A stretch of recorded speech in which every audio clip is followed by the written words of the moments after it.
Hello friends, welcome to my channel. இன்றைக்கி நம்ம வீடியோவில் என்ன பார்க்க போகிறோன்னா, ஸ்கேலப் டிசைன் எப்படி வந்துட்டு நம்ம கட் பண்ணி பக்ரமில் கட் பண்ணி அயர்ன் பண்ணி எப்படி வந்து நம்ம நெக்கோட அட்டாச் பண்ணுறது அப்படிங்கிறது தான் பார்க்க போகிறோம். வாங்க பார்க்கலாம்.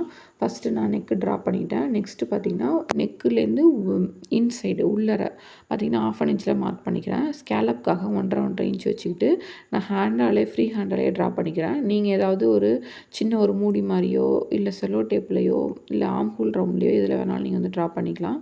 இப்போ நான் ட்ரா பண்ணிவிட்டு கட் பண்ணி எடுத்துக்கிறேன். சுற்றி பார்த்திங்கன்னா ஒரு 1/2 இன்ச் வச்சு கட் பண்ணி எடுத்துக்கிறேன்.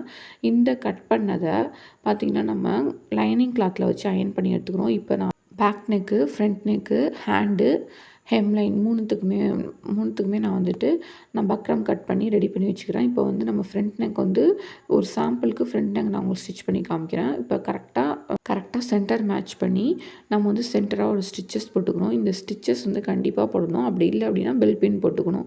இப்படி போட்டிங்கன்னா உங்களுக்கு வந்து சென்டர் வந்து மாறாமல் கரெக்டாக வந்துட்டு உங்களுக்கு இருக்கும். இப்போ பார்த்திங்கன்னா நம்ம சென்டராக ஒரு ஸ்டிச்சஸ் போட்டோம்.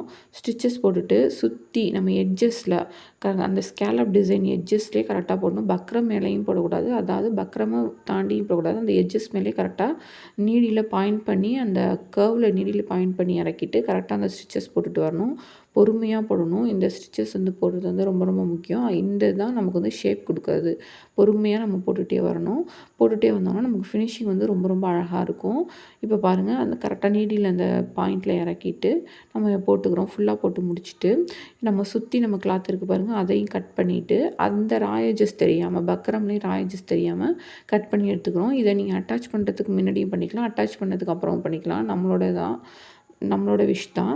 இப்போ பார்த்திங்கன்னா கட் பண்ணி எடுத்துகிட்டு இப்போ நம்ம சுற்றி வந்து நம்ம ஸ்டிச்சஸ் போட்டுக்கிறோம். இந்த சுற்றி ஸ்டிச்சஸ் போட ராயேஜஸ் வந்து நமக்கு தெரியாமல் இருக்கும். ஸ்டிச்சஸ் போட்டுட்டு இப்போ பார்த்திங்கன்னா கட் பண்ணி எடுத்துடுறோம். எக்ஸ்ட்ராஸ்லாம் கட் பண்ணி எடுத்துகிட்டு மேலே வந்து ஒரு தையல் போட்டுக்கிறோம். இப்போ ஃபினிஷிங் பார்த்திங்கன்னா நல்லாயிருக்கு. ஷோல்டரும் நம்ம இன்விசிபிளாக ஜாயின் பண்ணியாச்சு. இப்போ பார்த்திங்கன்னா நம்மளோட ஃபைனல் அவுட்லுக்கு தான்.